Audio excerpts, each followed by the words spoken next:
अनेक वर्षों से रोते हुए भक्त त्रिलोचन जी का बुरा हाल था। आज रोते हुए वो भक्त नामदेव जी से कहने लगे, नामदेव, तुम तो मेरे दोस्त हो ना, फिर भी कितने निष्ठुर हो। कितनी बार तुमने परमात्मा का दर्शन किया है और उसके बाद भी कभी उससे ये नहीं कहा कि त्रिलोचन से भी मिलकर आओ। मेरे मन में कितनी इच्छा है कि परमात्मा मेरे घर आए, मैं उनकी सेवा करूं। क्या मेरी पुकार को परमात्मा नहीं सुनता? भक्त नामदेव जी हंसते हुए कहने लगे, अरे भक्तराज, ऐसे क्यों बोलते हो? मैं तो सिर्फ नाम की कमाई करता हूं, तुम तो सेवा की कमाई करते हो। तुम्हारे पास जितना धन है तुम संतों की सेवा में लगा देते हो। संतों की प्रसन्नता से ऊपर परमात्मा की प्रसन्नता भी नहीं है। तुम्हारे ऊपर तो संतों महापुरुषों का आशीर्वाद है। तुम योग्य हो, तभी तो गुरुदेव श्री ज्ञानदेव महाराज ने तुम्हें अपना शिष्य बनाया है। तुम मेरे गुरु भाई हो, मुझे ऐसा उलाहना क्यों देते हो? तो भक्त त्रिलोचन जी रोते हुए कहने लगे, मैं कितने वर्षों से भगवान का इंतजार कर रहा हूं। एक बार भी भगवान को ऐसा नहीं हुआ वो मेरे घर भी दर्शन देकर जाएं।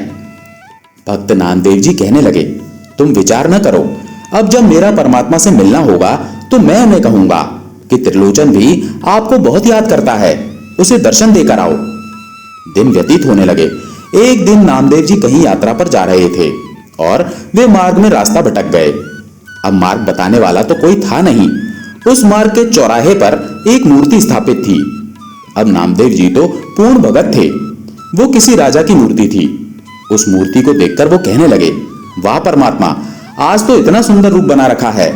मैं मार्ग में भटक गया हूं और तुम यहां तलवार लेकर खड़े हो। जल्दी से बताओ, मैं किस ओर जाऊं? मुझे उस गांव में जाना है, उसका मार्ग कहां से पड़ेगा? कहते हैं नामदेव जी की पुकार सुनकर जो राजा की मूर्ति थी उसमें से साक्षात परमात्मा प्रकट हो गए। उस मूर्ति से निकलकर भक्त नामदेव जी को परमात्मा ने मार्ग दिखाया।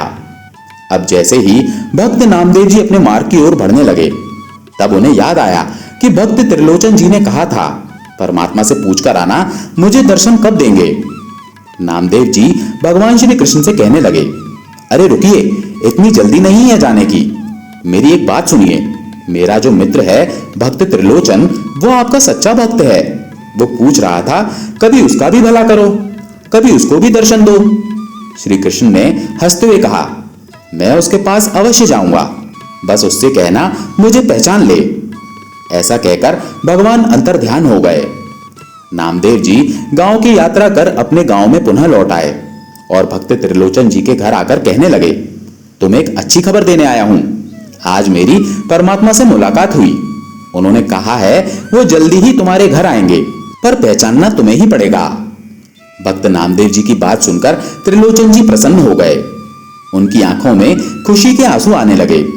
वो कहने लगे, परमात्मा मेरे पास चलकर आएंगे, इससे अच्छा मेरा सद्भाग्य और क्या हो सकता है। अपनी धर्म पत्नी को बुलाकर कहने लगे, तुम्हें पता है परमात्मा हमारे पास आने वाले हैं। अब तुम जल्दी से तैयारी करना, उनकी अच्छे से सेवा करना, भगवान हमारे पास आएंगे। भक्त त्रिलोचन जी के पास भारी मात्रा में संत भंडारा खाने आते थे। एक दिन त्रिलोचन जी की धर्म पत्नी ने कहा, इतनी अधिक मात्रा में संत हमारे पास आते हैं, कोई नौकर हो तो काम बढ़िया हो जाए। बिना नौकर के मैं अकेले सारा काम नहीं कर पाती। आप कुछ प्रयास करो, किसी नौकर को लेकर आओ जो घर में मेरी सहायता करे। त्रिलोचन जी बोले, आजकल नौकर मिलना कठिन है, पर ईमानदार नौकर मिलना तो और अधिक कठिन है। पर मैं प्रयास करता हूं, कोई मिल जाएगा तो उसे अवश्य लेकर आऊंगा। पैसों की तो कोई कमी थी ही नहीं। एक दिन प्रातः काल को भक्त त्रिलोचन जी संतों के भंडारे के लिए सब्जियां लेने गए। तब उस सब्जी मंडी में एक नौजवान भागता हुआ भक्त त्रिलोचन जी के पास आकर कहने लगा, अरे सेठ जी, मुझ पर दया करो। भक्त जी ने पूछा, क्या करना है? कहा, महाराज, मेरे पास खाने को कुछ नहीं है, पहनने के लिए कपड़े भी नहीं है, पर मैं काम करने में बड़ा होशियार हूं। आप मुझे अपने पास नौकर रख लीजिए। भक्त त्रिलोचन जी पूछने लगे, तुम्हें धन में क्या चाहिए? तब वो नौजवान कहने लगा, मुझे धन की आवश्यकता नहीं, बस दोनों समय भर पेट भोजन खिला देना। और मेरी एक शर्त है, मेरे बारे में किसी से भी कोई बुराई नहीं करना। जिस दिन आपने मेरी बुराई कर दी, मैं आपके घर को छोड़कर चला जाऊंगा। भक्त जी ने पूछा, ये कैसी शर्त है? कोई तुम्हारी बुराई करे और तुम भाग जाओगे? नौजवान ने कहा, मेरी यही शर्त है, इसीलिए कोई मुझे नौकरी पर रखता ही नहीं है। अगर आप रखना चाहो तो मैं आपके पास आ सकता हूं। त्रिलोचन जी विचार करने लगे। वैसे ही धर्मपत्नी ने कहा था नौकर की आवश्यकता है और ये लगता भी ईमानदार है। भक्ति जी ने पूछा, तुम्हारा नाम क्या है? उसने कहा, मेरा नाम अंतर्यामी है। भक्ति जी ने कहा, अंतर्यामी? नौजवान ने कहा, सबको जानता हूं। त्रिलोचन जी ने कहा, सब कुछ जानने का मतलब क्या है? वो नौजवान कहने लगा, अरे गांव में इतने सालों से रह रहा हूं तो सबकी बातें जानता हूं। कौन क्या करता है, किसका स्वभाव कैसा है, कौन किससे जलता है, इसीलिए मेरा नाम अंतर्यामी है। भक्ति जी ने कहा, ठीक है, आज से तुम मेरे पास नौकरी करोगे। ये सामान उठाओ और मेरे साथ मेरे घर चलो। अब भक्त जी उस नौजवान को अपने घर लेकर आए और अपनी धर्मपत्नी से कहने लगे, ये नौजवान तुम्हारी सहायता करेगा, इसका नाम अंतर्यामी है। धर्मपत्नी पूछने लगी, ये हर महीने कितने पैसे लेगा? तब वो नवयुवक कहने लगा, अरे माताजी, पैसों की आवश्यकता नहीं है, मुझे भरपेट खाना खिलाना। आपने भोजन करा दिया, मैं तृप्त हो जाऊंगा। मुझे पैसों की आवश्यकता है ही नहीं, बस प्रेम से रखना, किसी से मेरी बुराई ना करना। अगर किसी से मेरी बुराई करोगी तो मैं गायब हो जाऊंगा। उस नौजवान की बातें सुन भक्त और भक्तानी प्रसन्न हो गए। अब वो भी मन से काम करने लगा। संतों की जितनी भी बड़ी मंडली घर पर आती, भक्त त्रिलोचन जी उनको भोजन खिलाते। वो नौजवान जल्दी से जल्दी सामान लेकर आता, सब्जियां काट देता, भोजन बना देता और जितना भी समय बचता उसमें घर की साफ सफाई भी कर देता। भक्त जी और भक्त की धर्मपत्नी दोनों इस नौजवान से बड़े प्रसन्न थे। पर नौजवान में कुछ कमी थी, तो कमी ये थी, जब भी वो खाना खाने बैठता था तो भक्तानी जी खाना बनाते बनाते थक जाती थी, पर यह नौजवान खाते हुए नहीं थकता था। अब किसी को कुछ बोल भी नहीं पा रही थी, क्योंकि अगर किसी को बुराई कर दी तो नौकर भाग जाएगा। और नौकर इतना बढ़िया था कि किसी काम में कोई दिक्कत आने ही नहीं देता था। अब एक दिन थक हार के त्रिलोचन जी की धर्मपत्नी अपनी पड़ोसन से मिलने गई। पड़ोसन ने पूछा, अरे कैसी हो? भक्तानी कहने लगी, सब कुछ ठीक है। पड़ोसन ने कहा, भक्तानी जी, चेहरे का रंग उड़ गया है, पहले तो बड़ी प्रसन्न लगती थी, आजकल नौकर रखा है तो काम कम होना चाहिए, तुम्हारा चेहरा तो उतरता जा रहा है। भक्तानी जी कहने लगी, क्या बताऊं, अभी नौकर के बारे में कुछ कहने ही वाली थी तो याद आ गया, अगर मैंने बुराई करी तो मेरा नौकर भाग जाएगा। तब पड़ोसन पूछने लगी, अरे चिंता ना करो, बताओ क्या बात है, मन उदास क्यों है? तब भक्तानी कहने लगी, सब कुछ ठीक है, परमात्मा की दया से किसी वस्तु की कमी नहीं। पड़ोसन ने कहा, फिर इतना परेशान क्यों हो, शरीर इतना कमजोर क्यों हो गया है? तब भक्त त्रिलोचन जी की धर्मपत्नी कहने लगी, संतों की दया से संतों की सेवा तो अच्छी हो जाती है, नौकर भी अच्छा है, पर उस नौकर में एक कमी है। कहा, बताओ बताओ क्या कमी है? कहा, जब खाने बैठता है तो रसोई का सारा सामान खत्म कर जाता है, इतना खाता है, मैं रोटी पकाते पकाते थक जाती हूँ, पर वो खाते खाते नहीं थकता। भक्तानी जी ने इस प्रकार अपने नौकर की बुराई की और वहां पर नौकर अदृश्य हो गया। थोड़ी देर बातें करके जब त्रिलोचन जी की पत्नी अपने घर आई तो बुलाने लगी, अंतर्यामी कहाँ हो, अंतर्यामी कहाँ हो? पर अंतर्यामी तो जा चुका था। भक्त त्रिलोचन भी अपने घर आए, पूछने लगे, आज अंतर्यामी कहाँ है? धर्मपत्नी कहने लगी, बहुत देर से तो मुझे भी दिखाई नहीं दे रहा है।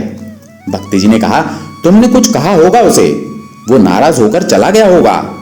भक्तानी कहने लगी, मैंने कुछ भी नहीं कहा है। त्रिलोचन जी ने कहा, किसी से बुराई की तुमने? भक्तानी ने कहा, आज मेरे से बुराई हो गई थी, मैं अपने पड़ोस में अपनी सहेली के पास गई थी, उसने पूछा, कमजोर क्यों लग रही हो? मैंने उससे कहा, जब ये नौकर भोजन खाना प्रारंभ करता है तो इतना खाता है कि मैं पकाते पकाते थक जाती हूँ, पर ये खाते नहीं थकता है। त्रिलोचन जी का इतना सुनना था कि भक्त जी की आंखों में आंसू आ गए। उन्होंने कहा, तुमने यही तो गलत कर दिया, उसने पहले ही कहा था अगर तुम उसकी बुराई करोगी तो वो चला जाएगा। अब इस प्रकार भक्त जी का और भक्तानी जी का झगड़ा चल ही रहा था। तभी नामदेव जी बाहर से गुजरे। नामदेव जी पूछने लगे, त्रिलोचन जी ठीक हो? अब तो तुम्हारे घर नौकर भी आ गया है, अब तो भक्तानी जी प्रसन्न होंगी। नामदेव जी को देखकर त्रिलोचन जी भागते हुए उनके चरणों में जाकर कहने लगे, अरे आज ही इसने नौकर को भगा दिया है, इतना प्यारा था, इतना दयालु था, सारे काम खुद ही कर देता था, मैं भगवान की पूजा करना प्रारंभ करता उससे पहले ही भगवान को स्वयं पधरा देता था। नामदेव जी त्रिलोचन जी की बात सुनकर हंसने लगे, पूछने लगे, कहाँ गया? कहा, आज तो भाग गया। नामदेव जी और जोर से हंसने लगे। त्रिलोचन जी कहने लगे, आप मेरे मित्र हो, मैं आपको अपनी व्यथा बता रहा हूं। मेरा नौकर भाग गया है और आप प्रसन्न हो रहे हो। नामदेव जी कहने लगे, त्रिलोचन जी आप अपने नौकर को पहचान ही नहीं पाए। वो तुम्हारा नौकर नहीं, वो सारे जगत का मालिक था। वो परमात्मा तुम्हारे पास संतों की सेवा करने आए थे, तभी तो उन्होंने अपना नाम अंतर्यामी बताया था। वो तुम्हारे घर बैठे थे, तुम्हारी धर्म पत्नी ने उसकी बुराई दूसरे घर में की, तब भी उसने सुन ली। बताओ, कोई इतना दूर किसी की बात सुन सकता है? जब भक्त नामदेव ने इस प्रकार कहा कि परमात्मा तुम्हारे घर में नौकर बनकर आया था, तो भक्त और भक्तानी जी के नेत्रों से आंसू आना बंद ही नहीं हुए।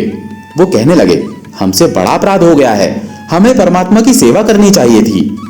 हमने कितना बड़ा अपराध किया है, परमात्मा को संभाल ना सके। वो परमात्मा जो सबको भोजन खिलाता है, हम उसे भोजन खिलाते थे, तब भी हमारा मन उनके प्रति बुरा भाव रखता था। हमें परमात्मा क्षमा करे।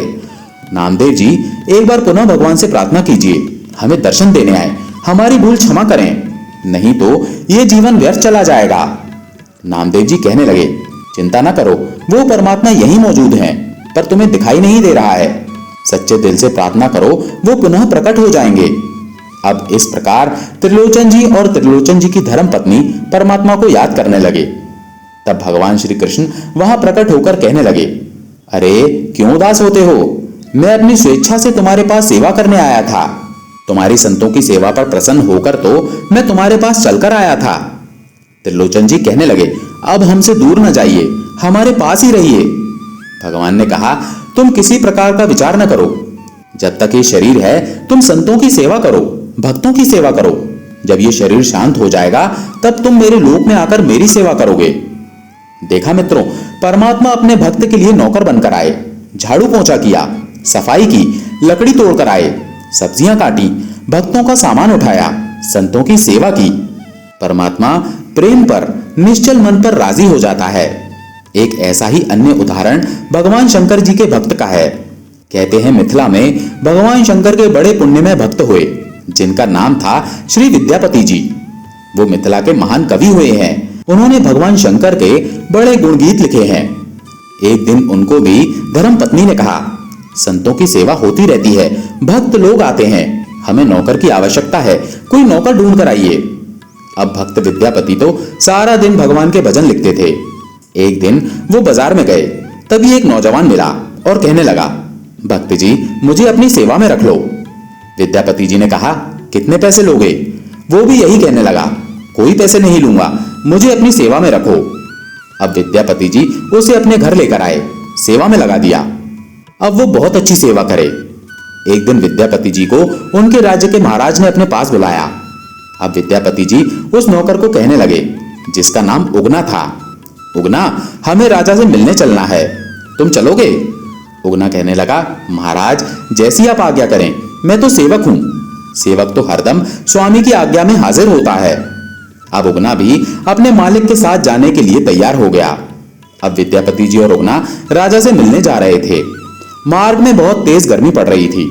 इतनी भयंकर गर्मी थी कि विद्यापति जी के लिए चलना कठिन हो रहा था। उन्होंने सोचा, अगर थोड़ा पानी मिल जाता तो मेरे शरीर में जान आ जाती। ऐसा सोचकर उन्होंने अपने नौकर उगना से कहा, उगना थोड़ा पानी ले आओ, तब तक मैं वृक्ष के नीचे बैठ जाता हूं।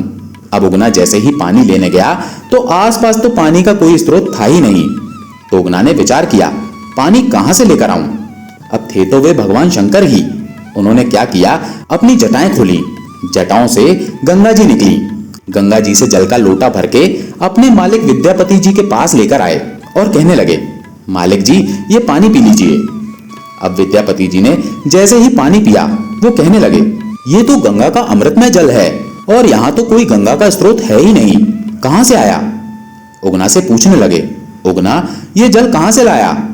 उगना कहने लगा, सब आपकी कृपा है, आपकी कृपा से ही गंगा कहीं भी प्रकट हो जाती है। विद्यापति जी तो समझ गए थे इसमें कुछ रहस्य है। कहने लगे, उगना सच सच बताओ, ये जल कहां से आया, नहीं तो मैं आगे कदम नहीं बढ़ाऊंगा। आज से मैं खाना पीना भी बंद कर दूंगा। उगना, सच बताओ, ये जल कहां से आया? तब उगना के रूप में जो भगवान शंकर विद्यापति जी के साथ थे, वो अपने साक्षात रूप में प्रकट होकर कहने लगे, मैं तुम्हारा प्रभु हूं जिसकी तुम निरंतर उपासना करते हो। मैं ही तुम्हारे प्रेमवश तुम्हारे घर नौकर बनकर आया हूं। अपने भगवान शंकर की बात सुनकर विद्यापति जी मार्ग के बीच में बैठकर ही रोने लगे। हे प्रभु, मुझसे बड़ा पाप हो गया है। आप मेरे घर पर मेरी सेवा करते हो, घर का झाड़ू पोंछा करते हो, भोजन बनाते हो, और मेरी धर्म पत्नी कभी कभी क्रोधवश आपसे अपशब्द भी कह देती है, तब भी आप सहज सुनते रहते हो। हमसे बड़ा अपराध हुआ है, हमें क्षमा करो। तब भगवान शंकर कहने लगे, अरे विद्यापति, इतनी चिंता क्यों करते हो? मैं तुम्हारा ही तो हूं। तब विद्यापति जी कहने लगे, हे भगवान, मुझे छोड़कर नहीं जाना, आपके बिना अब मैं रह ना सकूंगा। भगवान शंकर ने कहा, मैं तुम्हारे पास नौकर के रूप में काम करता हूं, ये बात कभी किसी को नहीं बताना। अगर ये भेद तुमने खोल दिया तो मैं अदृश्य हो जाऊंगा, फिर मेरा दर्शन होना बड़ा कठिन है। तब विद्यापति जी कहने लगे, मैं ये रहस्य कभी किसी को नहीं बताऊंगा। अब राजा से मिलकर प्रसन्न होते हुए विद्यापति जी और उगना जी घर पर आ गए। धीरे धीरे समय बीतने लगा। एक दिन विद्यापति जी किसी कार्य से घर से बाहर गए हुए थे और उगना जी संतों की सेवा कर रहे थे। संत सेवा से निवृत्त होने के बाद उगना जी ने भक्त की धर्मपत्नी को कहा, माता, मुझे भूख लगी है, आप जल्दी से भोजन बनाइए, मुझे भोजन खाना है। माता ने कहा, अरे तुम सारा दिन खाने की बातें करते हो, कोई काम तुमसे होता नहीं।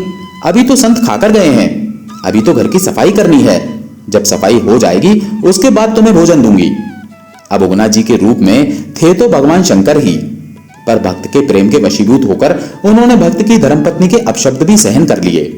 उगना जी ने फिर कहा, आज मुझे बड़ी भूख लगी है, मुझे थोड़ा भोजन खिलाओ। उगना जी ने पुनः इस प्रकार भोजन की मांग की तो भक्त जी की धर्मपत्नी को बड़ा क्रोध आ गया। उन्होंने क्रोध में आकर चूल्हे की एक लकड़ी को निकाला और लकड़ी निकालकर वो उगना जी को मारने ही वाली थी। इतने में भक्त विद्यापति जी घर आ गए और कहने लगे, भाग्यवान, ये क्या करती हो, इसे क्यों मार रही हो? वो कहने लगी, ये मुझसे बार बार भोजन मांगता है, इससे काम होता नहीं। अभी वो मारने जा ही रही थी, तभी विद्यापति जी ने हाथ रोककर कहा, तुम जानती नहीं ये कौन है? ये साक्षात भगवान शंकर हैं और तुम इन पर प्रहार करना चाहती हो। विद्यापति जी के मुख से सिर्फ इतना ही निकला, ये भगवान शंकर हैं। इतने में ही उगना अदृश्य हो गया। भक्तानी जी के हाथ से लकड़ी छूट गई। विद्यापति जी रोकर कहने लगे, मुझसे बड़ा अपराध हो गया। उनकी धर्मपत्नी कहने लगी, आपने बताया क्यों नहीं कि ये भगवान शंकर हैं? अगर मुझे पता होता जिनकी हम पूजा करते हैं वही भगवान शंकर उगना के रूप में हमारे पास रहने आए हैं, तो मैं कभी उनसे अपशब्द नहीं कहती। विद्यापति जी कहने लगे, अगर मैं तुम्हें ये रहस्य बता देता तो भगवान शंकर हमारे घर से कब का ही चले जाते। उन्होंने मुझसे ये प्रतिज्ञा करवाई थी कि मैं कभी किसी को ना बताऊं कि उगना के रूप में भगवान शंकर ही हमारे घर में नौकर बनकर आए हैं। मुझे तो ये बात पता थी, पर मैं अगर तुम्हें बता देता तो भगवान शंकर कब का चले जाते। पर आज तुम्हें ये क्या हो गया था, तुम उन्हें ही मारने चली थी।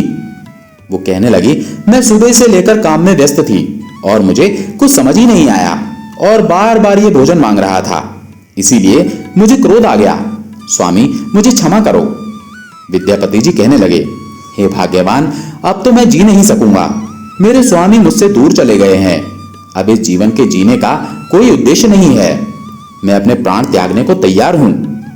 अभी विद्यापति इस प्रकार कह ही रहे थे, तभी भगवान शंकर पुनः प्रकट होकर कहने लगे, विद्यापति जी, अपने शरीर का त्याग नहीं करो, अभी तो तुम्हें जगत के कल्याण के लिए बड़े कार्य करने हैं।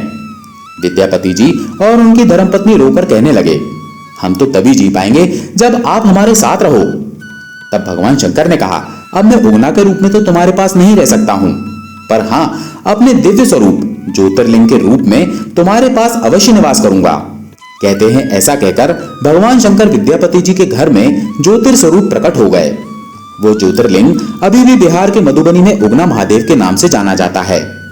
तो भगवान अपने भक्त के लिए कभी शिष्य बन जाते हैं, कभी गुरु बन जाते हैं, कभी पिता बन जाते हैं, कभी पुत्र बन जाते हैं, कभी माता बन जाते हैं, कभी भाई बन जाते हैं। पर कितना अलौकिक है, जो जगत का मालिक है वो अपने भक्त के पास नौकर बनकर आ जाए। यही तो परमात्मा की विशेषता है। अपना मान भले टल जाए, पर भक्त का मान न टलते देखा। त्रिलोचन जी के पास भगवान श्री कृष्ण नौकर बनकर आए और उगना के रूप में भक्त विद्यापति जी के पास भगवान शंकर नौकर बनकर आए। भगवान को कोई सच्चे दिल से पुकार तो करे, उनसे कोई सच्चा रिश्ता तो रखे, वो हर रिश्ते को स्वीकार कर लेते हैं। दोस्तों, आशा है ये वीडियो आपको पसंद आई होगी। अगर पसंद आई हो तो वीडियो को लाइक करके कमेंट में जय श्री कृष्णा हर हर महादेव अवश्य लिखें। धन्यवाद।